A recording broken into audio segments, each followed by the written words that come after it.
It's only my opinion.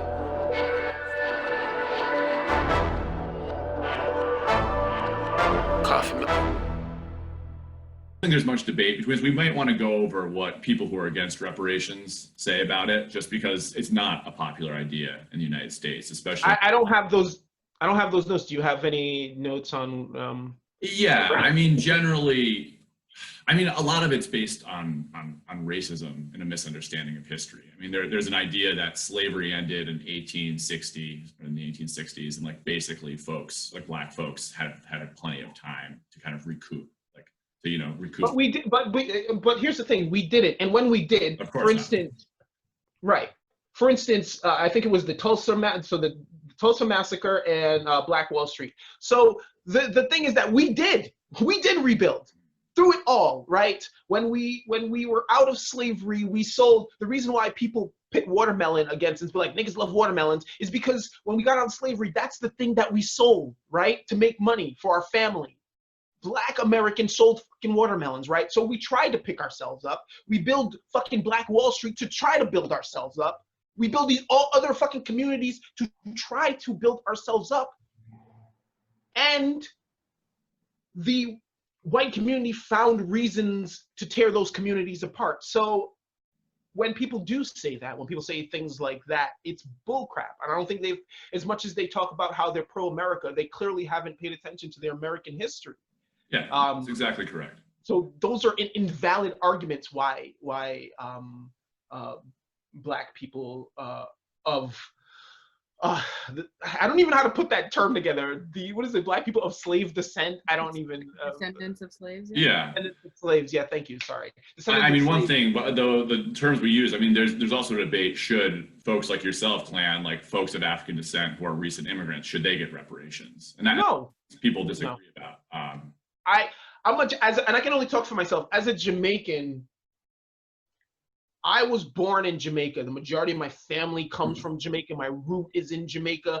Anything that happened to slavery happened in Jamaica, and we dealt with that already in Jamaica. My people, Jamaica, we dealt with that. We're still dealing with that. We're still not owned, but slightly ran by the royal crown in a weird way. The British. So like we are dealing with as a Jamaican, we've dealt with slavery and are dealing with slavery, right?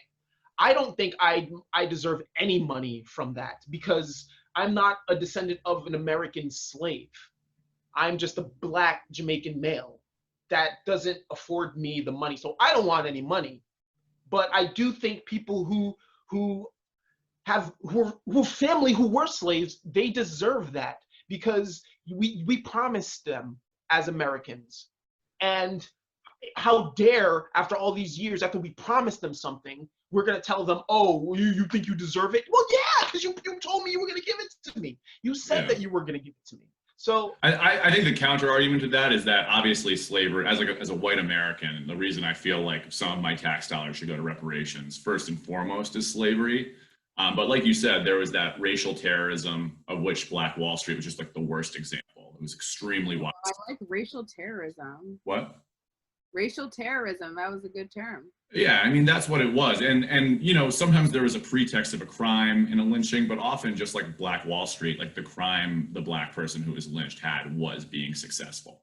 Like that was all they did. And it usually starts with a white woman saying, hey, he looked at me wrong. Hey, and that's always the reasoning for sometimes it was, but sometimes it was just like, this guy's making a lot of money, we just can't. Right, but that's what I'm saying. I agree with you, but I'm saying then they would get people riled up, not by saying, oh, this guy makes more money than me, but oh, this guy raped or looked at this white woman wrong, or it's 100%.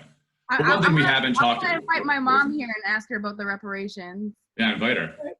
Because she's got strong words. But one thing we haven't talked about, and in terms of the federal government specifically, really adds their culpability, is just redlining and all the kind of racial politics with the New Deal. Because my family were really poor until the New Deal in the 1930s, and then World War II with the GI Bill.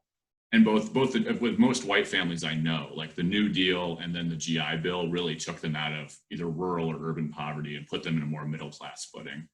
And those things designed by the federal government systematically disenfranchised, systematically were not available for Black folks. And within the same time,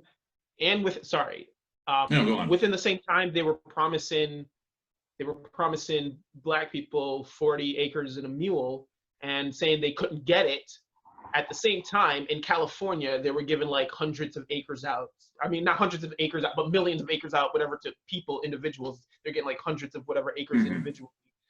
Yeah, I mean, 40 acres and a mule is a worthwhile thing to discuss, because basically what happened is when when the Northern Army invaded the South, most rich white slave owners escaped. Like, they left their lands and often left their slaves there.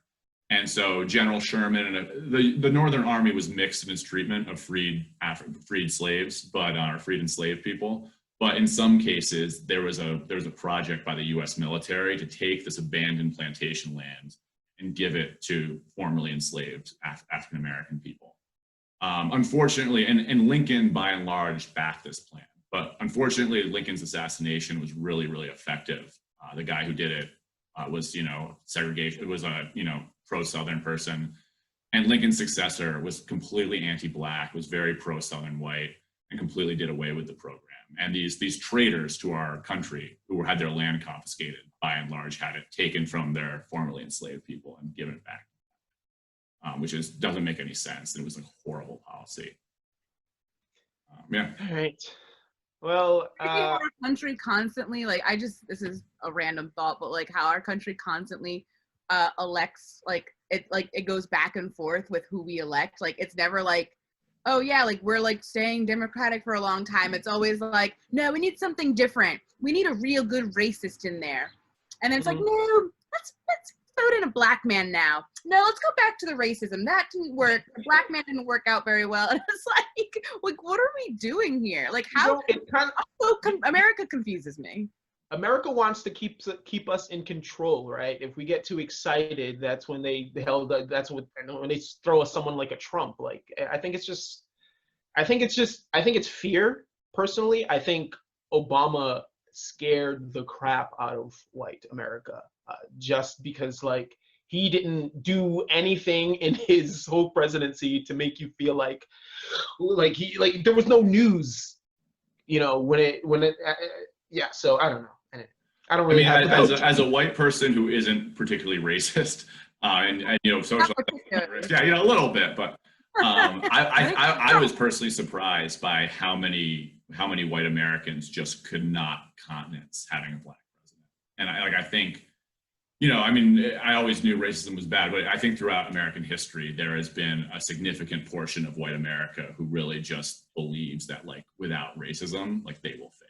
Like, they believe that they need that leg up.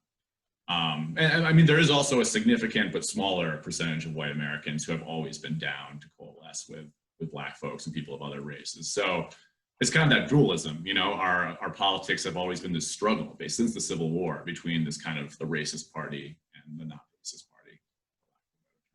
It's so odd. Like, why do you feel like so offended by my skin color? Like, it's so weird. It's like, why are you so fear.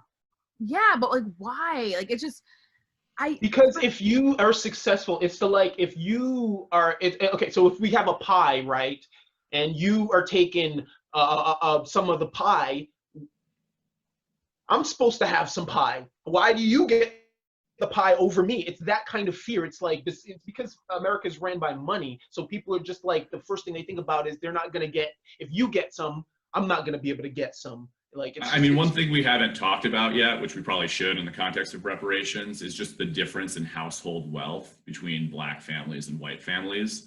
Speaking of that, so Black Americans possess. Black Americans possess 2.6% of the nation's wealth, while being 13% of the population. So the average Black household has a net worth 800,000 lower than the average white household. So we're making a shit lot less money. That's not a right way. It's both that you're making, We're not making enough. Incomes are lower, but the household wealth, like the wealth gap, your saved wealth is there's an even bigger disparity. It's because you don't have a chance. What was that? No, go on. Sorry, I'm interrupting. Oh yeah, I mean the median white family has 41 times the wealth of the median black family, which is I was shocked when I saw that number. It's a huge disparity. And to your point, Bianca, I mean, I think that's why a lot of white folks are afraid of racial equality, because they're like, if you don't have many black friends, if you don't know many black people, right, and you already are not doing well as a white person, like basically, like Cleon said, it's like, even with this white privilege, I don't have enough of the pie to get by. And so if we're going to kind of eliminate white privilege, then I'm totally fucked. And I think that's been a very powerful force. Yeah, definitely, because it's always those damn poor country bumpkin ass, trailer park ass white people who are all about Trump.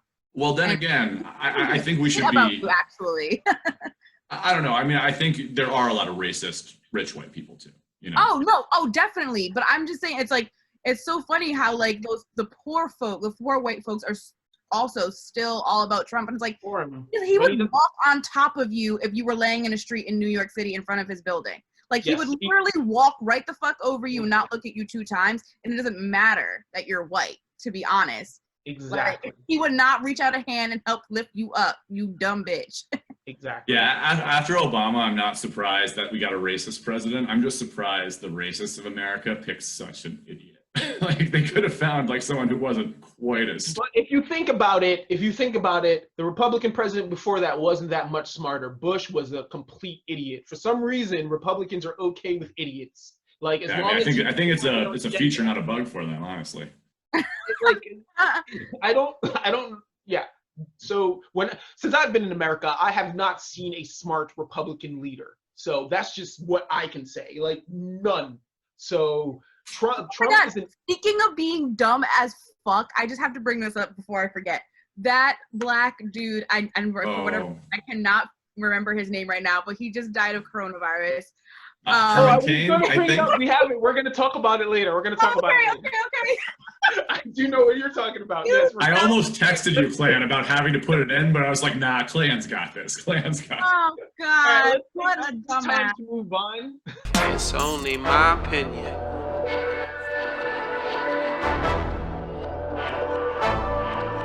Coffee milk.